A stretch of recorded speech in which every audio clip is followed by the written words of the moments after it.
किसी भी किसान हो, युवा हो, रोजगार हो, बेरोजगार हो, जो भी हो, सब जितने भी लोग जुड़ते हैं उन सबका कल्याण होना चाहिए। इसी के निवेदन भी करता हूँ आपके माध्यम से कि जिले की सख्त आवश्यकता है इस सांचौर को। इधर गुजरात बॉर्डर है, इधर पाकिस्तान बॉर्डर है, सीमा से देखें, जनसंख्या के हिसाब से देखें तो जिले की बहुत सारी आवश्यकता है, पर किसी राजनीतिक कारण के कारण अगर जिला गया है तो ये सबसे बड़ा कारण यहाँ की जनता है और यहाँ की जनता को ही तकलीफ होने वाली है, बाकी जिले से किसी को तकलीफ नहीं होने वाली है। 80% बच्चे एक गरीब रेखा से नीचे चले जाएंगे, फिर वो मजदूरी का काम करेंगे, ये जो तगारी उठाने का काम करेंगे, लोगों के घर झाड़ू पोते मारने का काम करेंगे, क्योंकि वो बच्चे शिक्षित होंगे नहीं तो वो जाएंगे कहाँ। और आने वाला टाइम इतना आगे बढ़ चुका है। नमस्कार, आज हम सांचौर के अंदर हैं। हमारे साथ में शैतान सिंह जी कारोला हैं, जिन्होंने एक सांचौर के अंदर एक अभी तूफान खड़ा किया है। आपको बता दें, इन्होंने एक कल्याण युवा संगठन जिसके अंदर हजारों लोग जुड़ना शुरू हो चुके हैं। जिस तरीके से इन्होंने सांचौर क्षेत्र के जितनी भी समस्या हैं, आमजन की समस्याओं को लेकर लगातार सुनवाई कर रहे हैं। नेट क्षेत्र के तमाम मुद्दे हो, सड़क, शिक्षा, तमाम बातों को लेकर लगातार चर्चा में है। आपको बता दें, इनका जो संगठन है पिछले 2 सालों से जिस तरीके से लगातार काम कर रहा है, परंतु अभी जिस तरीके से धरातल पर जगह जगह जाकर इनकी मीटिंगें भी हो रही हैं और खूब सारे लोग इनके मीटिंगों में प्रभावित हो रहे हैं। सबसे पहले कल्याण सिंह जी, हमारे चैनल पर आपका बहुत बहुत स्वागत है। धन्यवाद, आपका भी स्वागत है कि आप पधारे अपना कीमती समय निकाल कर। मैं भी आपका तहे दिल से स्वागत है, अभिनंदन करता हूँ। कल्याण सिंह जी, आपने जिस तरीके से सांचौर के अंदर जो ये आपने कल्याण युवा संगठन खड़ा किया, इसका क्या उद्देश्य है? जी देखो, कल्याण एक ऐसा शब्द है कि मेरे विचार में भी ये कल्याण हमेशा रहा है और मैं कल्याण वाले ही काम करता हूँ कि मेरे दिमाग में भी विचार रहता है कि कल्याण का शब्द होता है कि जितने भी लोग जुड़े इस संगठन में उसका सबका कल्याण होना चाहिए, चाहे वो गरीब हो, अमीर हो, चाहे वो किसी भी किसान हो, युवा हो, रोजगार हो, बेरोजगार हो, जो भी हो, सब जितने भी लोग जुड़ते हैं उन सबका कल्याण होना चाहिए। इसी के माध्यम से, और पिछले मैं कई सालों से कल्याण नाम से ही पहचाना जाता हूँ। वैसे मेरा नाम शैतान सिंह है, पर मुझे ज्यादातर लोग भी कल्याण सिंह नाम से बुला देते हैं, क्योंकि ये कल्याण मेरे शब्द में, मेरे दिमाग में और दिल में घुसा हुआ है। क्योंकि जब भी कोई कार्य करते हैं या जब भी कोई संगठन तैयार करते हैं तो उसके पीछे भी एक कारण होना चाहिए कि जो भी जुड़ता है, जो भी आता है, उनका कल्याण होना चाहिए। अच्छा, इसके पीछे मेरा बहुत सारा मेहनत है, काफ़ी सालों का परिश्रम है, जिस कल्याण नाम को मैंने यहाँ चर्चा में रखा इस विधानसभा में।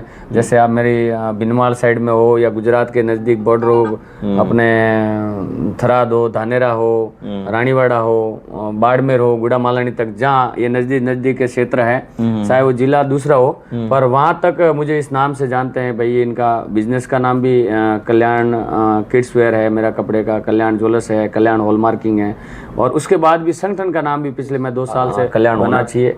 और मैं कल्याण युवा शक्ति नाम से एक संगठन की तैयारी पिछले 2 साल से कंटिन्यू मैं कर रहा हूँ। इसके माध्यम से मैंने ये नाम कल्याण युवा शक्ति संगठन रखा गया है। आप जिस तरीके से अभी ग्राउंड जीरो पे जा रहे हैं और लोगों की तमाम तरीके की समस्या है उसको समझ रहे हैं, और सांचौर क्षेत्र की बात करें तो सांचौर क्षेत्र काफ़ी विकास में तो कहें तो काफ़ी प्रगति पर है, परंतु जो ग्रामीण क्षेत्र है उसका हाल बेहाल है। आपके मन के अंदर ये कैसे दर्द मैंने उत्पन्न हुआ कि मैं जाकर उन लोगों की समस्या को देखूं, समझूं?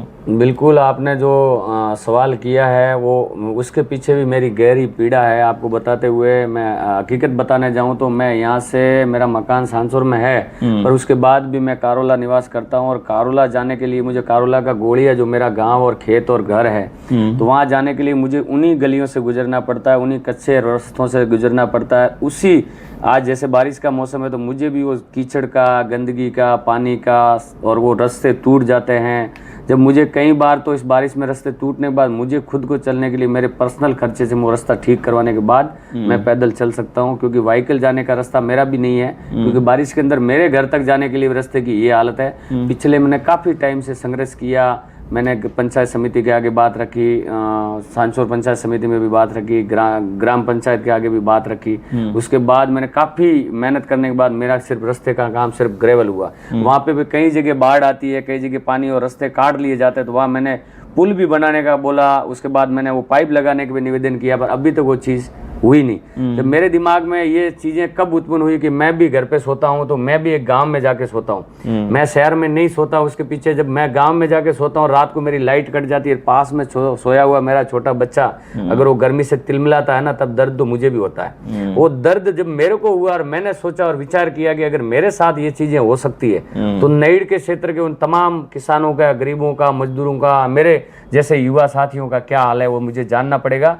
क्योंकि ये चीज जब घर से अपन देखते हैं, जब मन से अपन देखते हैं, जब पीड़ा मुझे हुई तो मैंने विचार किया कि मुझे अगर ये चीज की समस्या है, रास्ते की हो, लाइट की हो, पानी की हो या आने जाने की हो, आज भी मेरे खुद के घर पे नल तो आए हुए हैं पर पानी की अभी तक एक बूंद नहीं। मेरे खुद के घर पे गांव में जो घर है मेरे, जहाँ मम्मी पापा मेरे पूर्वज जो रहते हैं, अभी भी मेरा पूरा परिवार गाँव में बचा हुआ है, मेरे अंकल चाचा चाची, आज भी मेरे गाँव के अंदर नल लग गए हैं पर पानी अभी तक बूंद भी नहीं आया।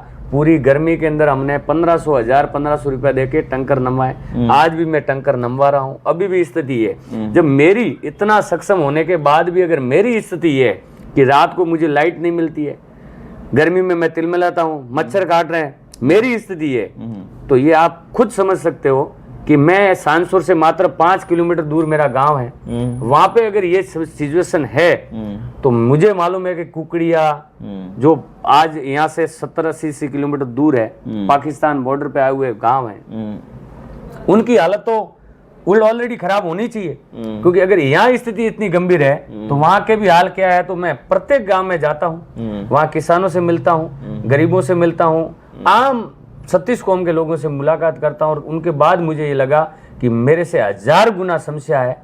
ऐसे ऐसे गांव मिले हैं कि जहां अगर कोई डेथ हो जाए तो अग्नि संस्कार नहीं कर पाते क्योंकि रास्ते बंद हो जाते हैं, एम्बुलेंस नहीं पहुंच पाती, और वो 80% से 90% लोग गुजरात से आना जाना और गुजरात से सामान खरीद करते हैं, क्योंकि वो लोग सांसौर के हैं, अपने राजस्थान से, अपने सांसौर से चीजें खरीद सकते हैं, पर उनकी मजबूरी है कि इस बारिश के अंदर रास्ते बंद होने की वजह से कई महीनों तक उनको बरसात का सामना करना पड़ता है, मच्छर काटते हैं, लाइट की अभाव रहता है, तमाम समस्या होने के बावजूद वो गुजरात का दौरा करते हैं, और गुजरात से खरीदी बिक्री अगर वो सांसौर में नहीं आने के कारण है यहाँ की असुविधा। और ये असुविधा मुझे जब मिली, मैंने देखी, तब मुझे ये पीड़ा जगी कि मुझे कुछ न कुछ तो लोगों के सामने जाके बताना पड़ेगा। अगर मैं तकलीफ में हूँ तो बहुत सारे लोग तकलीफ में हैं। अच्छा, तो अभी बात करें तो आपका जो गांव जाकर एक जिस तरीके से लोगों की आपकी मुलाकात होती है, वहाँ पर आप देखते हैं तो किस तरीके से गांवों की जो समस्या है, आपने मतलब अभी तक काफ़ी गांवों का दौरा किया है, उसके अंदर जो देखने को मिल रही है, और आपकी जो यात्रा है, आपने शुरुआत करते ही बहुत सारे लोग, जिस तरीके से हमने देखा है कई वीडियो जिसके अंदर मतलब खूब सारे लोग में हज़ारों में भी आते हैं, सैकड़ों में भी आते हैं,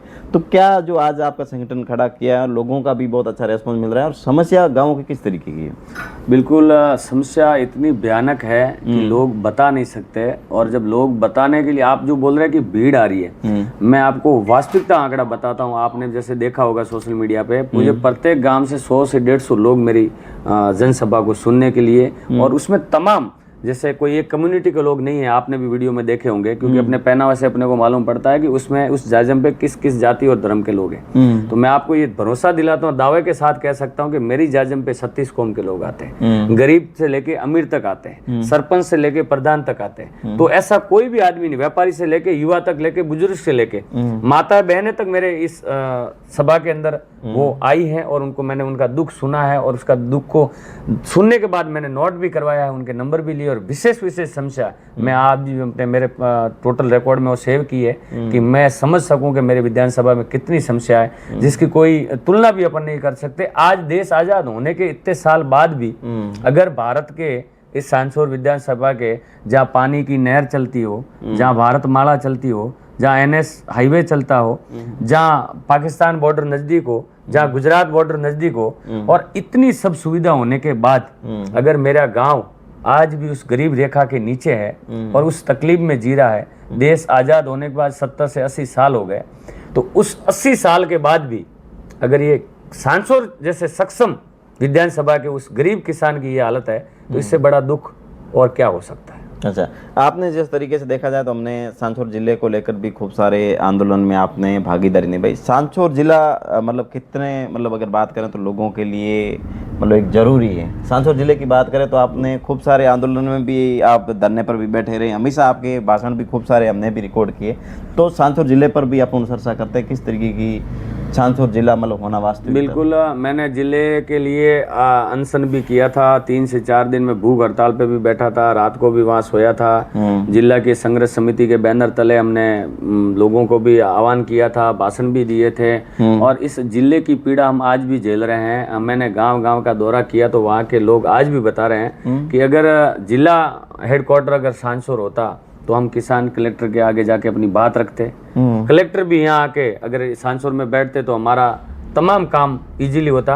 अब वो उस विधानसभा का अपना लास्ट गांव, जैसे मैंने आपको कुकड़िया बताया, वहां से जालोर जिले की दूरी देखने जाए तो लगभग 200 किलोमीटर ऊपर होगी मेरे हिसाब से। अब 200 किलोमीटर उन किसानों को जब मैंने पूछा कि अगर आपको कलेक्टर ऑफिस जाना है तो बोले हमारे पास वो एक साधन नहीं है। 4 महीने के लिए रास्ते बंद हो जाते हैं। उसके बाद हमारे पास प्रत्येक घर में सक्षम नहीं है कि हमारे पास खुद के व्हीकल हैं। हम तड़ मड़द के जो भी सारा लेके किसी के साथ बैठ के एक बाइक पे 4-4 जन बैठ के हम सांसौर पहुंच पाते हैं। और सांसौर पहुंचते पहुंचते हमारे को शाम हो जाती है। तब हम जिला कब पहुंचे? और जिला जाने के लिए इतनी दूरी है कि हमारे पास वो संसाधन उपलब्ध नहीं है, गवर्नमेंट की सुविधा नहीं है, ताकि हम जाए कैसे। तो जिले की अगर जो मांग थी और आज भी है और भविष्य में भी रहेगी, प्रत्येक गांव के उन किसानों में, युवाओं में आज भी उसको जिले की जरूरत है। और मैं निवेदन भी करता हूं आपके माध्यम से कि जिले की सख्त आवश्यकता है इस सांसौर को। इधर गुजरात बॉर्डर है, इधर पाकिस्तान बॉर्डर है, सीमा से देखें, जनसंख्या के हिसाब से देखें तो जिले की बहुत सारी आवश्यकता है। पर किसी राजनीतिक कारण के कारण अगर जिला गया है तो ये सबसे बड़ा कारण यहाँ की जनता है। और यहाँ की जनता को ही तकलीफ होने वाली है, बाकी जिले से किसी को तकलीफ नहीं होने वाली। प्रशासन, नेता, एमएलए, एमपी आएंगे जाएंगे, पार्टियां बनेगी बिगड़ेगी, उससे किसी को कोई फर्क नहीं पड़ता। अगर समस्या हो रही है तो आम जनता को हो रही है, उन किसानों को हो रही है जो नईड़ के इलाके में बैठे हैं, उन लोगों को हो रही है, उन गरीबों को हो रही है जो इस जिले के अगर यहाँ होता तो तमाम वो काम इजीली करवा सकते थे। क्योंकि दूरी के हिसाब से देखने जाए और आर्थिक स्थिति के हिसाब से देखते जाए तो वो किसान युवा वो जालोर तक नहीं पहुंच पा रहा है।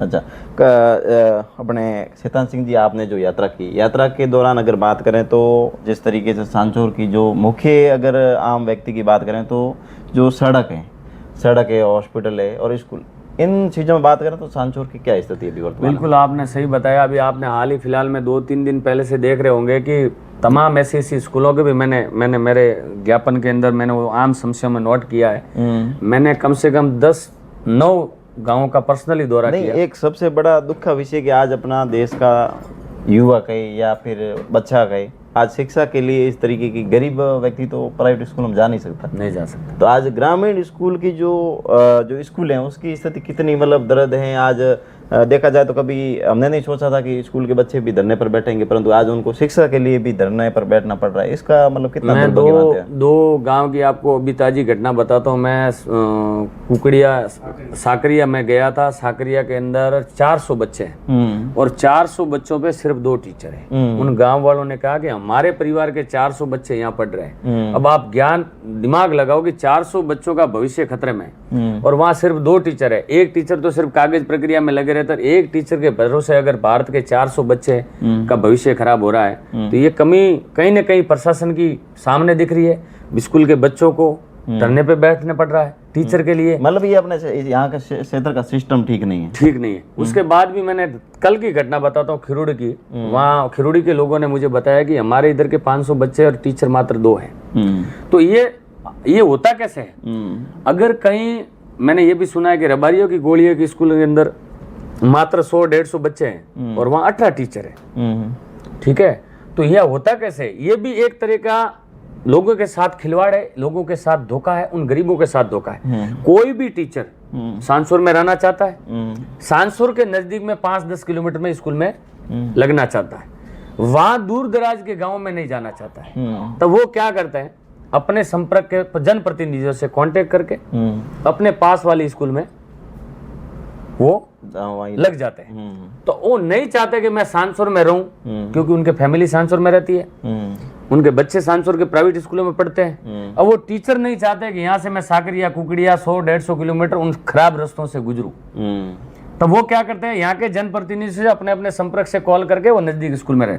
जहाँ टीचर की जरूरत नहीं है वहां 20-20 टीचर लगे हुए हैं, और जहाँ जरूरत है, जहाँ बच्चे 500 है पर टीचर 1 है। तो ये दुर्भाग्य किसका है? ये सांसौर के सिस्टम का दुर्भाग्य है और सांसौर के उन तमाम किसानों का दुर्भाग्य है कि हम अभी तक इस चीज और सिस्टम को समझ नहीं पाए।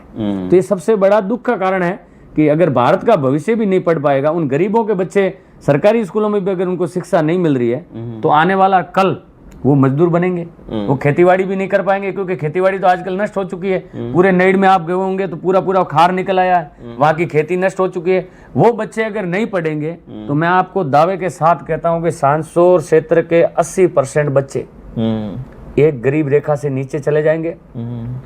फिर वो मजदूरी का काम करेंगे, ये जो तगारी उठाने का काम करेंगे, लोगों के घर झाड़ू पोते मारने का काम करेंगे, क्योंकि वो बच्चे शिक्षित होंगे नहीं तो वो जाएंगे कहाँ। और आने वाला टाइम इतना आगे बढ़ चुका है, एआई का जमाना आ गया है, पढ़े लिखे लोगों के अलावा किसी को कोई सुनता नहीं है। और अगर आज के युग में भी अगर वो बच्चे अनपढ़ रह गए तो उनकी जो जिंदगी है वो नरक से बेहतर नहीं हो सकती। अच्छा, मेरी नज़र में। अच्छा शैतान सिंह जी, आपने मतलब नेट क्षेत्र की अगर बात करें तो हॉस्पिटलों की क्या स्थिति, जहाँ पर ग्रामीण क्षेत्र में जो हर ग्राम।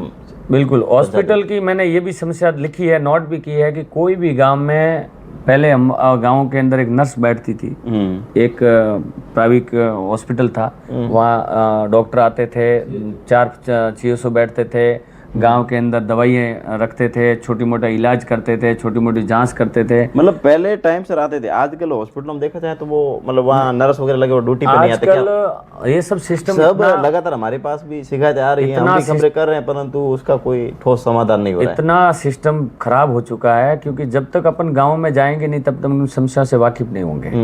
तो पहले नर्सें आती थी, डॉक्टर आते थे, CSO आते थे, बैठते थे, 4 घंटा ड्यूटी करते थे, लोगों का इलाज करते थे, छोटी मोटी समस्या जो ताव है, सर्दी है, बुखार है, ये सब चीजें उसका समाधान होता था। पर अब देखने जाए तो उन लोगों को तो मालूम पड़ गया है कि गांव के लोग कुछ बोलेंगे नहीं, गांव के लोगों में एकता नहीं है, कोई बोलने वाला है नहीं। वहां से उनकी सैलरी आ रही है, भले महीने में एक बार जाए या नहीं भी जाए, उनका सैलरी चालू है।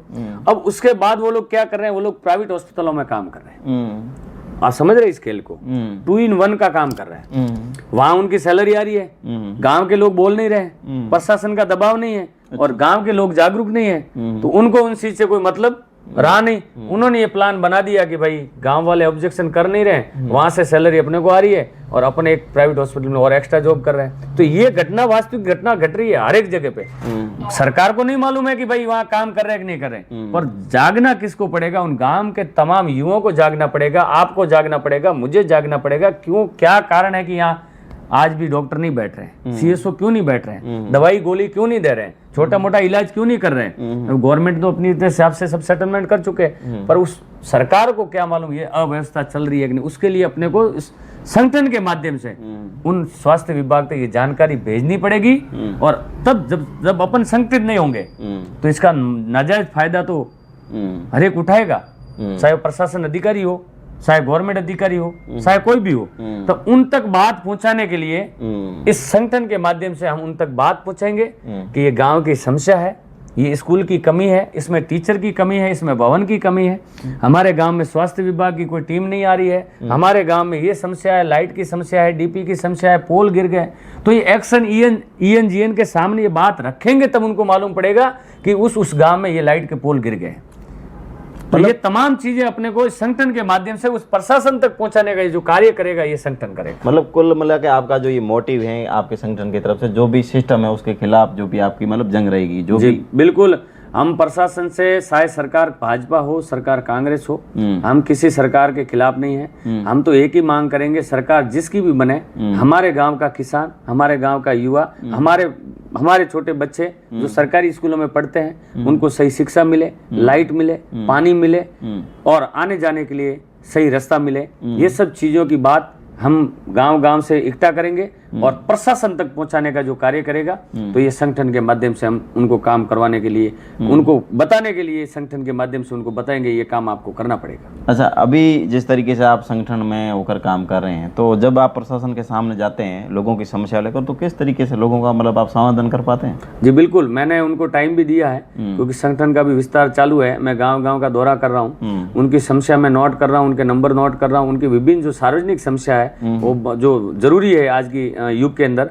वो समस्या मैं नोट कर रहा हूँ। उस समस्या के संबंधित विभाग के टाइम मैं ज्ञापन भी तैयार करवा रहा हूँ। मेरी टीम ज्ञापन तैयार करती है और वो ज्ञापन जब लोग का पूरा संगठन तैयार हो जाएगा तो वो संबंधित विभाग में मैं ज्ञापन दूंगा एक संगठन के माध्यम से कि इस संगठन के ये मुख्य मांगे हैं, चाहे वो कलेक्टर हो, चाहे वो एसडीएम हो, चाहे वो बीडीओ हो, चाहे वो पटवारी हो, चाहे आरआई हो, चाहे एक्शन हो, जीएन हो, ईएन हो या स्वास्थ्य विभाग हो या जो भी ये शिक्षा के बाद में अपन शिक्षा के जो अकॉर्डिंग जो भी संभाग जो काम करता है उसके अकॉर्डिंग अपन उस सब ज्ञापन देंगे और ज्ञापन के माध्यम से हम उनको बोलेंगे कि सर ये हमारी मुख्य मांगे हैं। अगर आप ये मुख्य मांगों पे काम नहीं करोगे तो कई लाखों की संख्या में हमारे ये संगठन के जो कार्यकर्ता है, जो गरीब किसान है, वो आपके आगे ये सिस्टम के आगे धरना देगा। नहीं तो आप ये हमारी मुख्य मांगों को मानकर ये गाँव का जो काम है उसको करवाएं। शैतान सिंह जी, जिस तरीके से आपका कार्य तो सराहनीय है, परंतु आपने जो एक ज्वाला खड़ी की है, खूब सारे सांसौर के अंदर बात करें तो जिस तरीके से युवा आगे आए हैं, परंतु वो 2-4 दिन तक मैदान में काम करते हैं फिर हार मान लेते हैं। क्या आपका जो संगठन है किस तरीके से लड़ाई लड़ेगा? मैं पिछले 2 साल से संगठन को जोड़ने का काम कर रहा हूं, तभी तो आज मेरे हर गांव के अंदर, जिस गांव में मैं कभी गया नहीं, वहाँ भी हजारों मतलब 100-200 की संख्या में आ रहे हैं लोग। 100-200 नहीं कहूँगा क्योंकि उनके पीछे उनका परिवार रहता है, रिश्तेदार रहते हो, तो हजारों की संख्या में लोग अगर जुड़ रहे हैं तो उसके पीछे मेरी मेहनत है। और मैं हार मानने के लिए कोई अपने लिए काम नहीं कर रहा हूँ, मैं वो 36 कौम के लिए काम कर रहा हूँ। अगर मैं हार मान भी लूं तो मेरी टीम मुझे हारने नहीं दे रही है और वो संगठन के साथी मुझे हारने नहीं दे रहे हैं। मतलब जो लोग आपके साथ में खड़े रहते हैं तो आपको भी लगता है कि और मुझे ज्यादा करना चाहिए। जब मैं हारने की अगर दिमाग में भी अभी तक तो आया भी नहीं है और आगे भी नहीं आया, अगर आ भी गया तो संगठन के जो साथी है और जो गांव के लोगों की जो भावना है और उन लोगों के जो मेरे प्रति अपेक्षा है, वो चीज मुझे एनर्जी दे रही है और वो मुझे रात और दिन दौड़ने के लिए मुझे वो शक्ति प्रदान कर रही है। इसके लिए वो संगठन के प्रति बैठ जाना, हार जाना या हार मान लेना, क्योंकि लोगों की ऊर्जा ही मुझे आगे लेके चल रही है। क्या लगता है आप इस संगठन को धीरे धीरे राजनीतिक में और भी ले जा सकते हैं? नहीं, बिल्कुल। अगर संगठन मजबूत है तो संगठन को किसी राजनीति के पास जाने की जरूरत नहीं पड़ेगी। आप भी भली भांति समझते हैं, अगर सांसौर विधानसभा के प्रत्येक गांव से 500 हजारों की संख्या में संगठन के लोग हैं तो इस संगठन को किसी का दामन थामने की जरूरत नहीं है, न किसी पार्टी के आगे हाथ जोड़ने की जरूरत है, न पार्टी के आगे कोई टिकट मांगने की जरूरत है। ये संगठन जैसे लोगों को आगे लाना चाहेगा, जिस लोगों को गद्दी पे बिठाना चाहेगा उसको बिठा सकता है, चाहे वो सरपंच हो, चाहे वो डेलीगेट हो, चाहे वो एमएलए और एमपी के चुनाव हो। ये संगठन जिस लेवल से काम करेगा, आम लोगों का काम होगा, जन कल्याण के योजना का काम होगा, लोगों की समस्या का निवारण करेगा, वो संगठन सदैव ऐसे लोगों के साथ रहेगा, चाहे वो किसी भी पार्टी का हो, चाहे वो किसी भी धर्म का हो, चाहे वो किसी भी जाति का हो, चाहे किसी भी कम्युनिटी का हो। संगठन सदैव चाहेगा, संगठन का काम होना चाहिए, संगठन को किसी के पास जाने की जरूरत नहीं है, संगठन के पास वो लोग आए जिसको संगठन की जरूरत है। अच्छा, तो कल्याण सिंह जी, जो आप जो ये काम कर रहे हैं, इसको आपके संगठन से जुड़ने के लिए क्या करना पड़ेगा?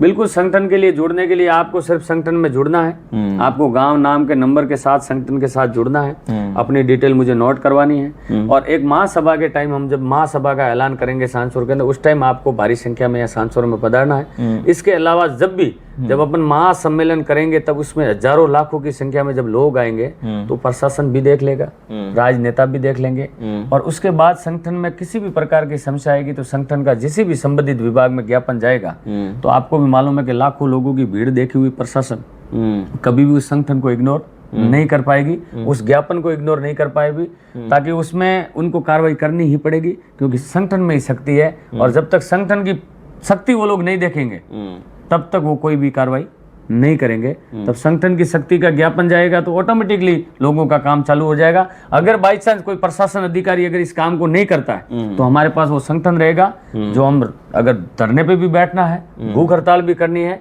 श्याम नाम दंड अगर संगठन को करना पड़े तो संगठन अपने हक की लड़ाई के लिए, वाजिब मांग के लिए लड़ेगा और लड़के उन गांव के किसानों की, मजदूरों की, स्कूल के वो गरीब बच्चों के तमाम वो समस्या उठाने का कार्य संगठन करेगा। अच्छा, शैतान सिंह जी, जो आपके संगठन ने आपने बहुत बेहतरीन विस्तार किया, आपके मन के अंदर ऐसी कोई बात है जो खटक रही है? नहीं, मेरे मन के अंदर ऐसी कोई भी बात नहीं खटक रही है, क्योंकि नहीं खटकने के पीछे कारण है कि लोग चाह रहे हैं कि ऐसा कोई संगठन बने जो हमारी सुने। मैंने कई जगह उदाहरण भी दिया है, आपको भी ज्ञात होगा, मुंबई के अंदर जब बाला साहेब ठाकरे ने अपना संगठन बनाया था तो जब तक जिए तब तक उन्होंने वो संगठन चलाया, किसी भी राजनीति का हाथ नहीं पकड़ा, किसी भी पार्टी का हाथ नहीं थामा, दामन नहीं थामा। और जब इंदिरा गांधी जी के टाइम में भी उनको मिलने के लिए वो इंदिरा गांधी जी खुद आती थी और उनको कहीं जाने की जरूरत नहीं पड़ी थी, क्योंकि जब तक वो जिए तब तक मराठा संगठन, शिवसेना संगठन के मजबूत लोगों के साथ, उनके जात बिरादरी के लोगों से लेके और महाराष्ट्र के लोगों के लिए उन्होंने भी एक संगठन बनाया था। और जीते जी उनको किसी के पास जाने की जरूरत नहीं पड़ी, प्रशासन उनके पास आता था, सीएम पीएम उनके पास आते थे, पर वो संगठन के उन मुखिया को कहीं जाने की जरूरत नहीं पड़ी। तो मैं भी चाहता हूँ कि यहाँ का संगठन मजबूत हो जाए, तो संगठन का कोई भी काम अधूरा नहीं रहे और संगठन के लोगों का काम हो जाए, तो हमारे को किसी के पास जाने की जरूरत ही नहीं पड़ेगी। बिल्कुल, ये हमारे साथ में हैं शैतान सिंह जी कारोला, और इन्होंने जिस तरीके से सांसौर के अंदर कल्याण युवा संगठन खड़ा किया है और वास्तव के अंदर गांव-गांव ढाणी-ढाणी जाकर इनका संगठन काम कर रहा है, और सांसौर के अंदर जिस तरीके से युवा एक आवाज़ के या हुंकार के जिस तरीके से इन्होंने हुंकार भरी है, वास्तव के अंदर ऐसे युवाओं को आगे आना चाहिए, क्योंकि सांसौर की जो स्थिति है वो फिलहाल के अंदर बहुत ज़्यादा नाजुक है। और वह इनकी और भी हमारी जो इनकी यात्रा रहेगी, इनकी यात्रा को हम कवरेज करेंगे, और वास्तव के अंदर जो इनका कार्य है सराहनीय है। इनकी बातों को लेकर हमने पूरा एपिसोड आपके बीच में लाया है। तमाम साथी एक बार वीडियो शेयर कीजिए। धन्यवाद।